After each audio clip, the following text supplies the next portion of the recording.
What the hell just happened at the British Grand Prix at Silverstone? We're literally recording this. The race has just finished a minute or two ago. Can't quite believe the end of that race, Johnny. What the hell was going on? I I was seeing it right now. Just they're just showing the footage of Hamilton just on that final lap and the tyre just going. It's Oh my crazy. God. I couldn't believe that the race. Let's be honest, the race was a slow burner. The safety cars at the start didn't help. We'll get on to what happened with the safety cars, etc. But my word, that ending, that was fantastic. Oh, the tyres just going here, there, everywhere. I mean, oh my God. It was a That was mess. insane.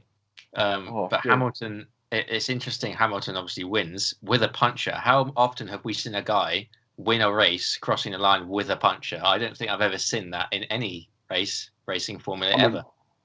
I think I've seen it. Someone finish a line with a puncher, but never first place. Yeah, Never won the race with it. that is madness. I'm just watching. We've got a broadcast in the background. His tyre was absolutely ruined when he crossed the line. Like he had Completely. nothing left. There's nothing left of that. And he came at the end and was like, "Yeah, that was too close, guys." Yeah, I was saying because obviously Bottas's tyres went. I'll talking of that as well. You messaged me as well. Both messaged when they said that because it came up. It was Bottas's tyres gone, and they cut to another onboard camera. Oh yeah, and Crofty then went mad thinking it was Hamilton's tyres gone.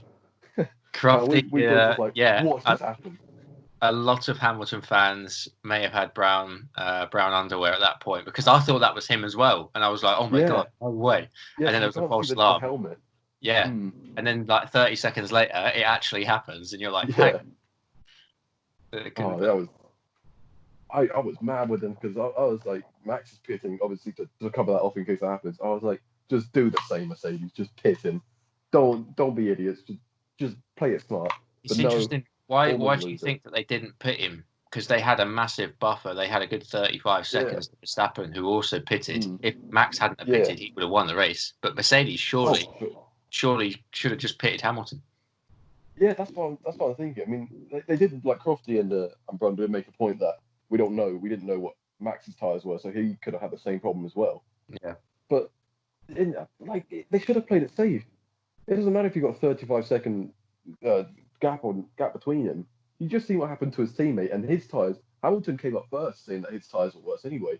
Early on, about lap 42 or something. They should have been pitting him in case that what happened did happen.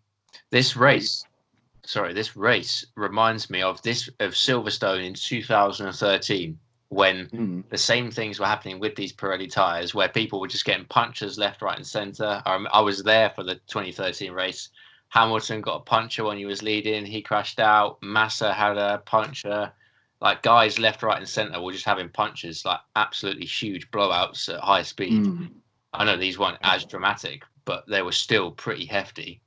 I know the next weekend's race at Silverstone, they're talking about spicing up the tyre compounds. Do you think they're going to have a look at that and see whether that's a wise idea after what they've just seen?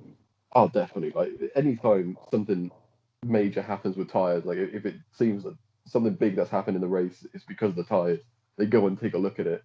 So they'll have a look. But I don't think there's much they can do, especially in a week. There's not too much they can do. Like probably they'll scrap their idea of changing the tyre compounds and just keep to what they did this week. But it's going to make everyone think the one-stop strategy now for next weekend.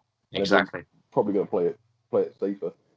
I think we should run down the top 10 as well because we're missing the podium, or we got it on in the background. But Hamilton wins. It was close. How many seconds was it? A few seconds, like 10 seconds or so. 5. I think 5 seconds in the end. Unfortunately, I haven't got the stats in front of me, but it was close. Another corner or two, it wouldn't have happened. But Hamilton, Verstappen, Leclerc, Ferrari picking up yet another podium. What is going on? Love to see it. Ricciardo in fourth. Just purely because Bottas won. Oh yeah, of course. Yeah, if Bottas didn't have the puncture, that wouldn't have happened. But it's easy 1-2 if he doesn't. You have to be there to make it count. If something happens in front of you, you got to be there. Ricciardo in fourth. Very good race from him, beating both of the McLarens. Although Sainz would have had that fourth place had he not had his puncture as well. But that was punch was left. that after Bottas, wasn't it? But before Lewis. Yeah, I think it was just before Lewis. Yeah. Just before Lewis's one. Or was it after? I think it was just before Lewis. It was after the fake Lewis. Yeah, after the fake Lewis, yeah. Yeah. Because he went into the pits, didn't he? Yeah, he pitted for him. Lando in 5th behind his teammate for next year. Esteban Ocon in 6th. Good race from him. So Renault getting some decent points in this race. Gasly as well had a very good race. He had a super move around the outside of Stowe on Vettel. I couldn't believe that when that happened. That was crazy. And it just shows you Gasly in an Alfa Tauri or Tauri. To let me know in the comments how you say it. But he was just going round a Ferrari like it was a Williams. It was crazy. Yeah. I mean, I was looking at it and talking to our sister. We were watching it together. It's just, I think it's partly Ferrari don't have the car, but also Vettel doesn't care. He doesn't. They screwed him over this season. They screwed him over with just letting him go without saying anything. He doesn't care for that team anymore. He's not going to push. He's not going to push to give them anything. He's coming to the end of his career. He's not really got anything to prove. He's just going to do like Raikkonen. He's just going to go to another team if he does next year, and then just coast for the rest of his career. He doesn't need to prove anything as a 4-time world champion. I don't think. But then again, he's with Ferrari. Ferrari, arguably, well, not arguably, the biggest team in F1. And he gets a point, actually. He finished just in front of Bottas to the line, which I felt sorry for Bottas, but then I felt happy for Vettel to get a point. That's how far Ferrari have fallen now. We're happy when they get 1 point. And just a quick word on Stroll in 9th. The pink Mercedes didn't actually look much of a pink Mercedes, did it? It's a bit off the pace. No. Yeah, it was especially Stroll. I mean, I think we said earlier on that he was having a little bit of problems with something. I didn't hear what, if he was even at all. But yeah, it just wasn't. Yeah, it wasn't looking like it was the pink Mercedes or even keeping up with the Renaults or the McLarens. It was just, it was sort of them four, just Ocon, Ricciardo, Sainz, and Norris sort of having their own race there, which usually would include the pink Mercedes. I just want to quickly touch as well. I know what I say quickly touch. We're going to go straight into the incident that happened on lap 1 or lap 2, end of lap 1, I think, or is it start of lap 2? The Magnussen and Albon accident. We have differing views on this. As soon as that happened, when they cut to Albon and Magnussen was in the wall, I was like 100%. That is Albon's fault. There is no way you can tell me any different. But you have a differing view on that. Yeah, at first I saw it. I was like, it's Magnussen. Like this is straight away initially seeing Magnussen out. I'm like, well, whatever he's done, it's his own fault because it's Magnussen. He's a reckless driver. The two of them at heart. Then you see it happen, and I'm like, okay, that's not great from Albon. That doesn't look good. And you definitely, like, from messaging, you definitely made me realise, oh no, yeah, definitely that is Albon's fault. But then they come back, however many laps later, like midway through the race, Albon's already got his penalty and served his penalty. They then decide that's when they're going to show some new footage. That showed Magnussen, the corner before, take it, pretty much the whole car off on the curb, lose loads of momentum.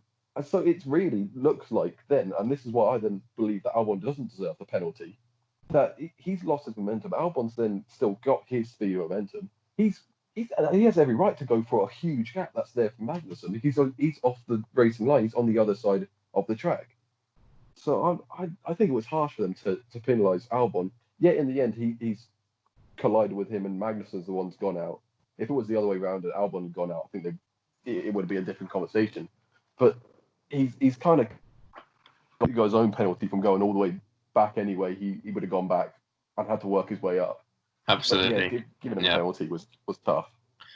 And it was the broadcast did eventually show it, but Magnussen made a mistake. He got too much curb, went wide, and then he was compromised. So the gap was there for Albon, which he went for it. But I wouldn't say I'm biased. I want to see Red Bull do well, but I think that there's a gap there, but you know that gap's going to close because it's a right-hander. Like Magnussen is coming back onto the track. He's going to take his line. He's in front, and there's a massive curb on the inside.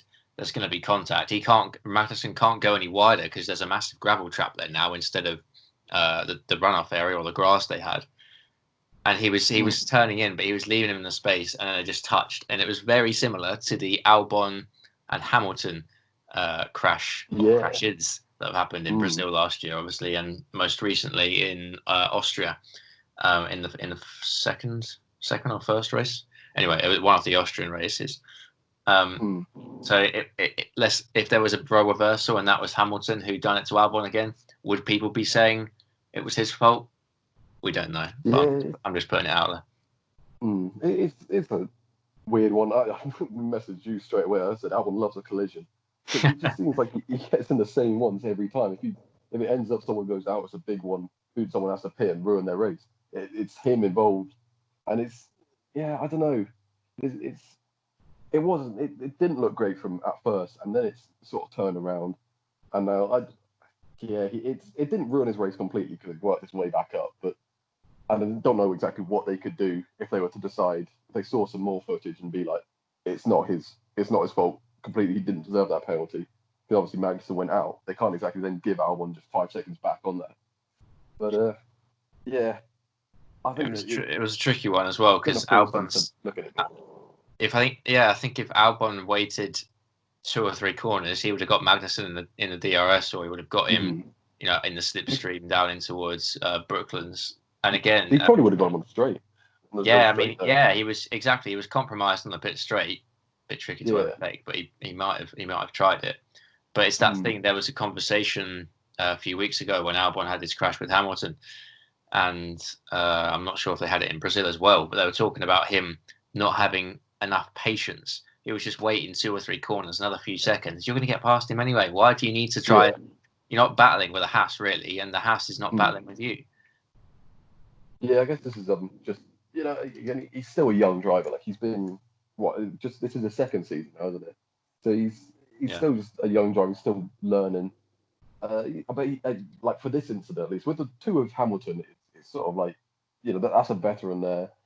You can say, I mean, I know I'm probably the minority when saying I didn't think it was completely Hamilton's fault with both of them, but we all know my stance with Hamilton. But this one, definitely, you're going up against a guy who is notoriously a dangerous driver. Like he's made a lot of bad moves. His teammate as well, which I want to get into how pissed off I am with Grosjean. But yeah, it's he just needs to learn, to keep calm and just take the opportunity at the next point, not straight away, not when you straight away see it. Like there'll be a better opportunity. You've got the better car. You could have waited. And before we move on from I know we spent a little bit of time on this incident, but before we move on, I know we all know that Red Bull is extremely, they don't hang about basically if they're going to cut a driver or if they're going to spin their drivers around in different seats. A lot of people have been talking online about Albon losing his seat, getting Kvyat or Gasly back in there, Gasly finishing in front of Albon again, by the way. Do you think that's going to be detrimental to everyone's career if they keep doing that? They need a bit of stability. And I would have loved to see the stability with Gasly last year, but it didn't happen. Do you think that if they switch drivers again, is that going to benefit anybody, especially in a season like this? Nah, making a switch again isn't going to benefit. It's just they can't keep switching. I mean, if there was a switch, it would be between Kvyat and Gasly, which are 2 drivers who already had the place. Actually talking to Gasly right now on Sky. Did a little interview with him post race. I'm a little bit behind on my stream. Oh, you got stream ups. Yeah, I keep it legal with the Sky Sports F1. Yeah. Got the Sky and the Xbox up. Completely off top of that. The thing is, I looked at an article this morning that was saying that Red Bull have admitted that they need to give Albon a better car, which is something that you were saying, I think in the other podcast, that they haven't supplied Albon with anywhere near the same parts or just resources, or just the same car as Max, because obviously they put everything in Max because he's the wonder child of F1. He's the next one up. And they just completely forget about that other driver, which was the problem they had with Gasly, which made them get rid of him because it was making it out like it was his fault, which is obviously not the case when you see how good he does with AlphaTauri. Again, like you said, no idea. And then now it's the same problem with Albon. It looks like it's the driver's problem, but we know that these are 2 good drivers.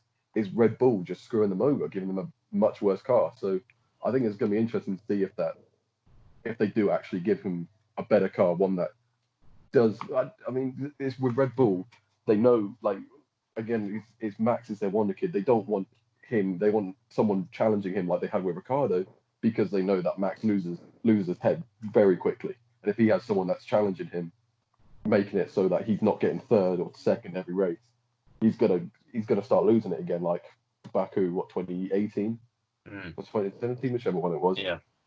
They don't want that happening again. They just want Max. They just want to push Max, but that's ruining the careers. Almost ruined, well, not almost, but could have ruined the career of Gasly if they didn't make that switch, and it's gonna ruin the career of Albon if they don't make it fairer for him. Mm-hmm. And Gasly as well, obviously was cut, I think, just after Silverstone. No, after the summer break, coming into Spa last year.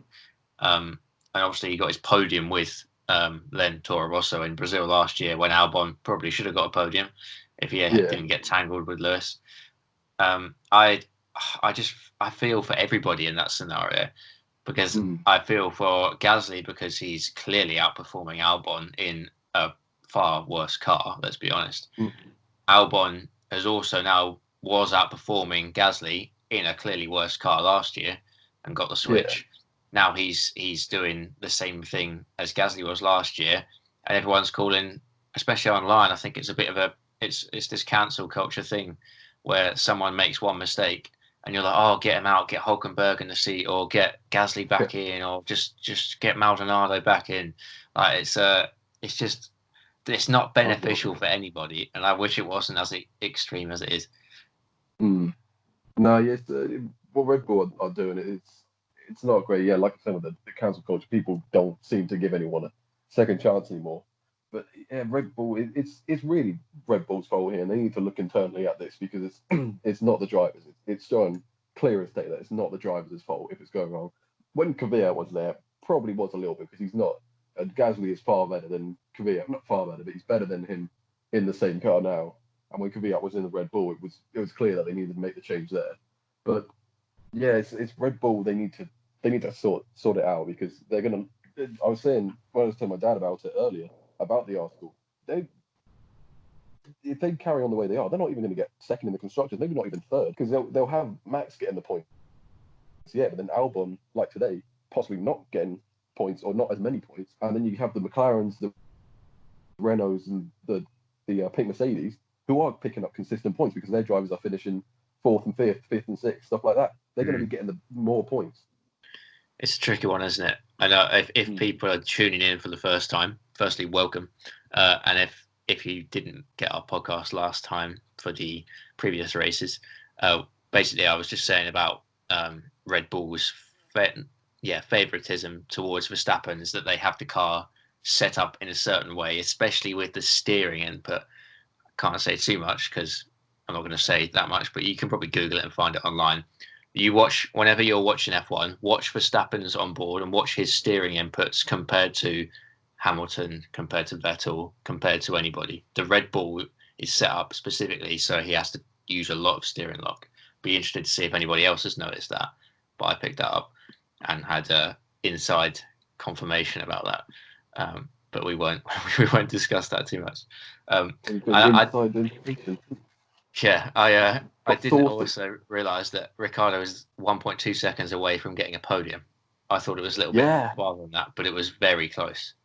It's why he caught Lando, who and Sainz obviously went out with a puncture, but he was catching them anyway. He was going away from Ocon, I think. Did Ocon finish behind him, or was it still Stroll? No, Ocon. Was it? I can't remember. Behind Ricciardo, it was Ricciardo, Norris, Ocon, Gasly. So I remember before he took Norris and that, he's getting away from Ocon anyway. He was making that gap and catching the McLaren. He was definitely. I think he was going to catch Sainz anyway without the puncture. Yeah. And then given another lap or two, he probably would have caught Leclerc. But again, like I was saying to you before, second race in a row, Danny is my driver of the day. He's just a solid drive up from, where did he start? Was he 8th or something? Yes, he was just in the top 10. Yeah, started 8th. He was 6th for most of it, having a battle with the McLarens for quite a long time. And then just, at the end there, it just seemed he was able to hold on with the tires. Oh, actually showing it right now. Move on yeah, because Lando made a good move on Ricciardo, which was reminiscent of last year, the other way round though, with when Ricciardo tried to overtake Lando at the same corner last year, couldn't get it done, whilst Lando got it done this year. But in the end, Danny's played the long game. He's kept his tyres better than them, and he's finished off getting a really good position. And yeah, could have got more. Yeah, the move from Norris on Ricciardo was helped massively by his teammate Carlos Sainz. He was perfectly kind of like blocking Ricciardo in. Norris went round the outside. Round the outside at Luffield is very difficult. Yeah, he's blocked his teammate, and they almost came together as well. In Cops, they were very close to touching Lando and Carlos. Yeah, it looked like at first, like before, it looked like Ricciardo was going to take Sainz, but obviously looking at it now, it was Sainz going a bit slower to back him up into Lando, so that when he goes into that corner, he has to take a bit of speed. Take a bit of speed off. He has to come off a bit from Sainz, which then opens the door for Lando to go around the outside. And it was a beautiful move. It was great teamwork from the two McLarens. Obviously, on the move, Lando as well going for his teammate next year. But yeah, it was a good move from him to get it done anyway. Two people that we haven't actually mentioned these two people yet. We haven't mentioned Kevin Magnussen. Well, we have mentioned Kevin Magnussen. We haven't mentioned Danny Kvyat.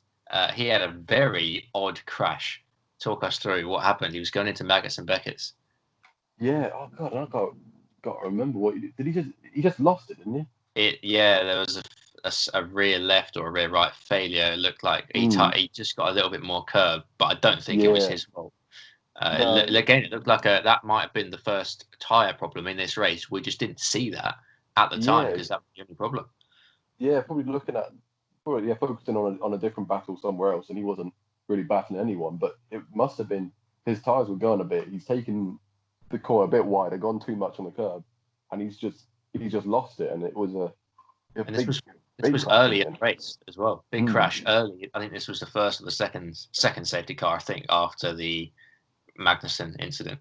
Yeah, it was an interesting one from him. Yeah, I don't think you can pin it purely on him. And did the cameraman have a right to be there? Let us know your thoughts. Was the cameraman in the right? Was he just doing his job, or should he just be giving him some space? I mean, they do that, don't they? They like to get up in their face when they crash out. I think the fans like to see that as well. Yeah, fans love to see that, especially when they act like he did. Yeah, kind of bit. They did replay that. They did replay it a couple of times. Yeah. Yeah, and the other guy we haven't mentioned. I'm not sure how we haven't mentioned this guy yet, but this is probably one of the best comebacks in F1 history until about 2 p.m. today.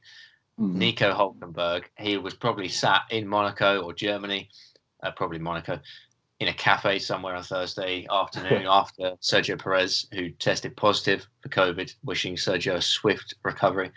He tested positive, and Hulkenberg going back to his old team, Force India / Racing Point, and he had a seat fit. He was up. He got like 4 hours sleep, and then Friday morning he was in the car after he'd flown over on Thursday evening. That was just a whirlwind, and everyone was hoping after the pink Mercedes were being hyped up so much that he actually might have a chance at a podium. Didn't quite manufacture that way, did it? No, yeah, it's disappointing. I mean, I think they said after the race that he was meant to be commentating for the German coverage for this race, so he's obviously just been whisked off from wherever he was. It was just, you could see him. All the memes about it was just him running about everywhere because it genuinely would have been a big rush to get him ready for it.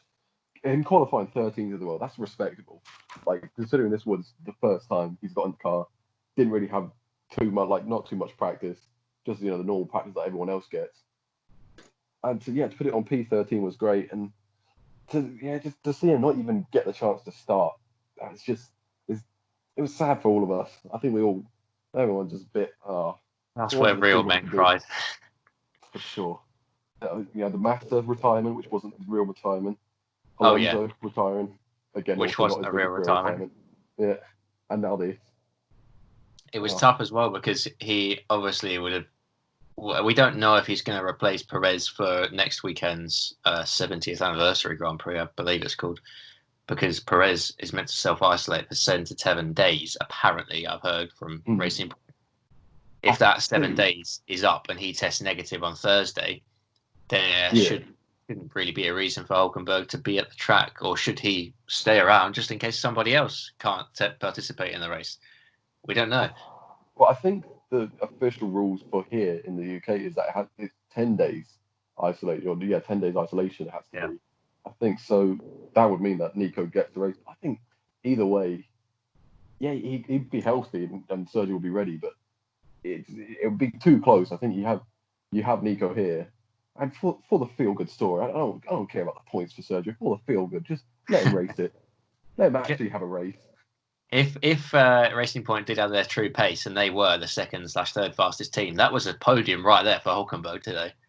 Oh, definitely, yeah. He could have been up there. He would have been pushing for it. If their car, it's hard to say now because he didn't even start, and also, but with Stroll having the problems, if he would have been able to compete as much as they have been in the last 3 races, but if they get it right, if it's all right for next week, I'd love to see him pushing for a podium. I'd love to see it because he'd give his all. This is one. He only gets one more chance at this, possibly, with the right car for his first podium in 178, 179 races or something. Race starts. Oh, I want to see it. I want to see it so bad. It hurts to see Hulkenberg not starting a DNS, but it hurt more for me last year in Germany when he was running in third or second or third, and he was just bossing it, and then he just crashed it in the wall when everyone was crashing it. If you haven't listened to that podcast, we did a podcast for that way back. That was an incredible race. If you have no idea what we're talking about, or if you're new to F1, go and watch those highlights when you got a spare moment because they were absolutely superb. Forgot about that. Why did you have to bring that back up? It was a sad moment for everyone. That was very sad. So now we've finally, by the way, on Perez Hulkenberg situation. I know that the UK guidelines is at least a week, which is 10 days self-isolation. Do you think that Racing Point will be getting Sergio tested every day just to see whether he's clearing the virus? If he tests negative in the coming days, does that then give him a green light? Yeah, I reckon even if he comes back, he's all right. It's negative, comes out negative. They'll test him a lot more regularly than they have with the other drivers now. Like, what are they doing at the moment? Is it just like before and after each race? I think it's like twice a week or something, 2 or 3 times a week. I'm pretty sure it could be that. By the way, I might be wrong on that stat. Can we just mention? Not sure who the guy was. We had a comment on our last podcast, which said that we had some statistical errors in our podcast. I'd just like to address that and say our statistical quotation mark errors were from the official Formula One classification. So just saying there was no errors whatsoever. We had it bang on. So maybe you should have a look at these stats before you tell us that we're wrong. Because I'm 99% sure that we were right. It was something about Latifi being laps down. I'm sure he was like 4 or 5 laps down, and he was. And we were told that we got that wrong. But just want to address that. Not picking It's funny because right now they're re-showing Steve Magnussen, Albon-Magnussen. I am full of them. That's Magnussen's fault. I don't care what anyone said. That's Magnussen's fault. He's gone over. He's on the other side of the track. Albon, by the time he's having to brake and put Magnussen back in so he can keep going. I don't know what I was trying to say there. So you had to brake so you could try avoid the incident. He's already like almost side by side with Magnussen. I'm with Magnussen. He's lost all his momentum there. He could have left. Yeah, there's a gravel trap on the left side, but he could have left more space. If you're still listening at this point, let us know what you think. Is he? Is it his fault? Is it Magnussen's fault? Is it Albon's fault? Let us know. I want to know your thoughts in the comments. Okay. I want to pick up on that. One thing I want to pick up on. I am pissed off, very pissed off with Roman this race. Two times he's done some moves. They gave him black flag for the first one against Sainz. He did it again. He did it again against Danny Rick. It's pretty much the exact same thing. Both times he's gonna be overtaken by them. He can see it. He knows what's happening. He's on the one side of the track. As soon as they pull out to go make the move, he then moves into their direction, slightly, like just enough for them to have to move again. It's a dangerous move, and it's questionable.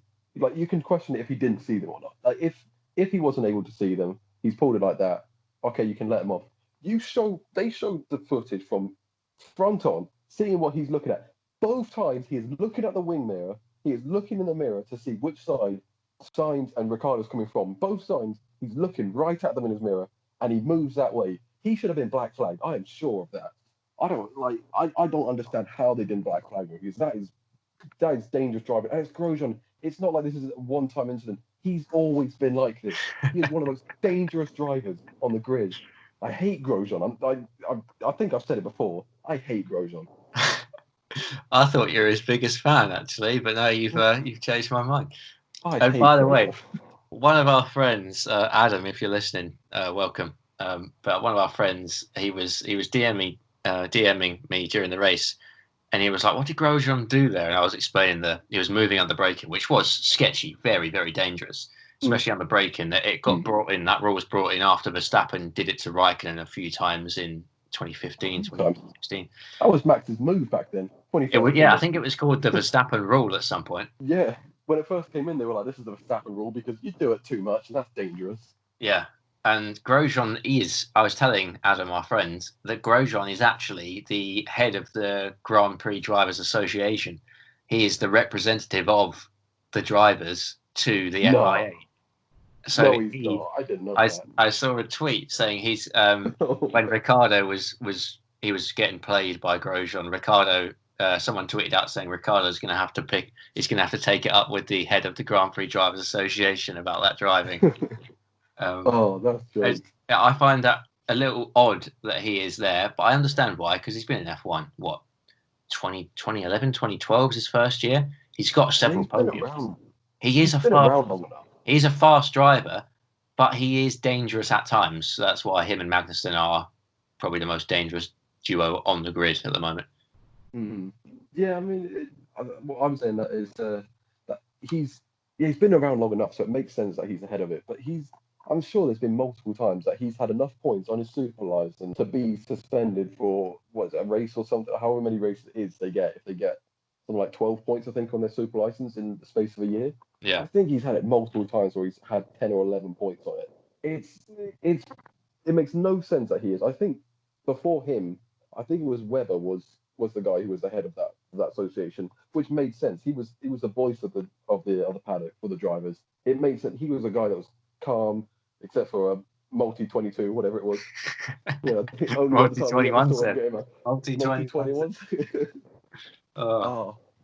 But yeah, no, that I did not know that he was the head of that. That makes no sense to me. I hate Grosjean. I hate Grosjean. We are the Unbiased F1 podcast, thinking of rebranding, sort of. Yeah. But I think we should rebrand, definitely. Yeah, to be unbiased, we haven't actually mentioned all the teams yet. So quickly touching on Alfa Romeo, who have been absolutely rubbish so far this season. They've been off the pace quite a lot. Raikkonen classified last. Sainz. Giovinazzi. Giovinazzi was literally 0.344 ahead of Latifi across the line. So he was incredibly close to being finished behind the Williams. What's going on at Alfa Romeo, do you think? I don't know, because they were a solid team.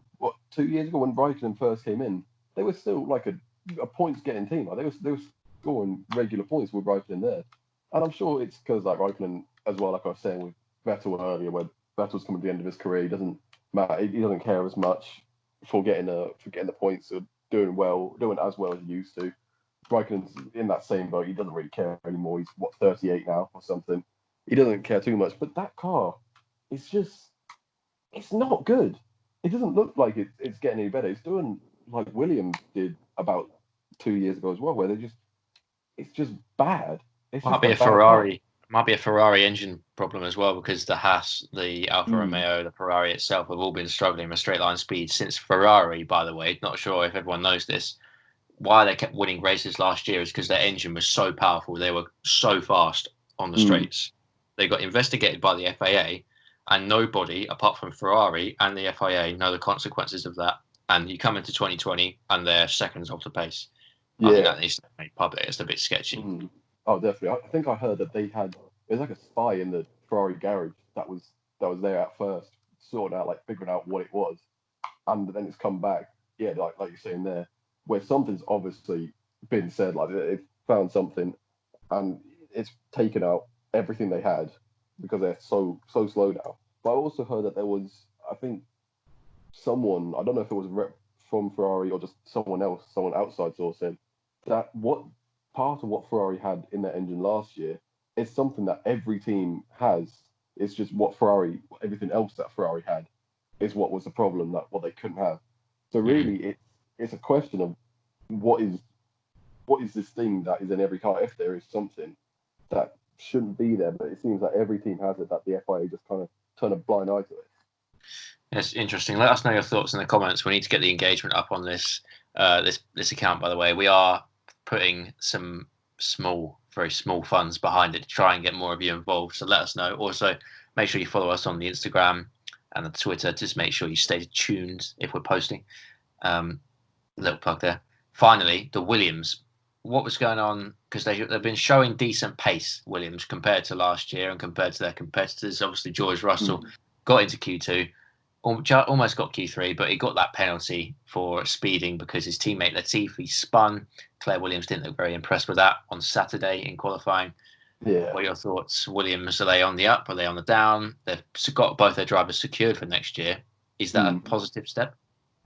I think that as a team, they're definitely on the up. Like they've shown it in the last 2 races. I think just today, it's a very fast race. Like they say, you don't need to, like the drivers, they don't need to apply the brakes at all until turn 3 at this track. Silverstone's a quick track, so for them, I think while they're improving, it's not enough for these sorts of races. In terms of the actual drivers, though, I feel like they're going to regret already having secured Latifi. Like I think they're definitely in with George Russell. He's next. Like he's definitely.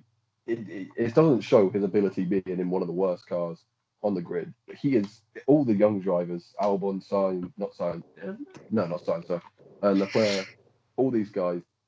They said growing up in karting, Formula 3, Formula 2, the guy that they never wanted to see, but always would, and they knew they were going to come at least second, was George Russell. He was easily the best at everything they did, and he showed it. Like he won F3 in his first or second year, F2 straight away. He's come up to Formula 1. He's unfortunately in one of the worst cars on the grid. It's not shown his ability enough, but he is an incredible driver. And when he gets one of those top drives, I reckon it will be when Lewis retires, they'll just push him all the way straight up to Mercedes. He'll show that he's world championship material. Yeah, I agree. The reason also looking at why they signed them up for next year is because I think Bottas and Hamilton will be re-signed for next year. From Mercedes' point of view, there's no point changing. Why would you change something that's not broken? Like Bottas is probably just behind Lewis in terms of pace, but he can win races. He can pole it. He can beat Lewis, and he's good for the team. So there's no reason to promote Russell and put Bottas out of a drive. Yeah, no, I think Bottas, he occasionally shows glimpses of him like being a proper title contender. Like for the first half of last season, it was looking like Bottas could genuinely go, but Lewis just goes into this sort of mode just in the second half of the season, or just so far just this season, where he just shows like anytime people doubts if he's if he is the best driver on the grid, is Lewis the best, he just goes, shut up, yes I am, I'm going, watch me, goes and beats everyone easily. There's no chance of them moving Bottas, but he is a great driver. I didn't think he was the right fit at first, but he's really grown into this car. I don't think he'll push Hamilton at any point for the championship, but he's definitely the second best thing they get, and they won't try to swap him with Russell anytime soon. And with that, I think we should wrap up the podcast. We've hit 40 minutes, I think, around 40 minutes. Finally, just give us your race review out of 10, and who was your driver of the day? You think you said Ricciardo was? Yeah, Ricciardo definitely was my driver of the day again. This is my bias coming through because I've always loved Danny Rick, but he just a good race going from 8th to almost so close to getting that podium. I wish he had got it in that Renault, which everyone always says is not a strong car. But in terms of the race, the ending, just, oh my God, incredible ending. Decent start, slow with the safety cars. And it had its moments here and there. I'll give it a 7.5, I'd say. I'd say the same, yeah. Silverstone always delivers, ladies and gents. And luckily, we're back there next week for, I believe, the 70th anniversary Grand Prix, because I can't call it the British Grand Prix. Same with the Austrian Grand Prix and the Styrian race. It's going to get very confusing. Welcome to 2020. Get used to it. Make sure you comment down below if we've made any statistical errors. I'm listening to whoever that guy was. Please comment if we've made some errors, and I'll fact check them for you, mate. Make sure you follow us, tweet us, do what you like, and give us a thumbs up. And well, if you haven't subscribed, make sure you are. This has been the Unbiased F1 podcast. Thank you for listening. Are you going to say thank you? No, I don't want to say thank you.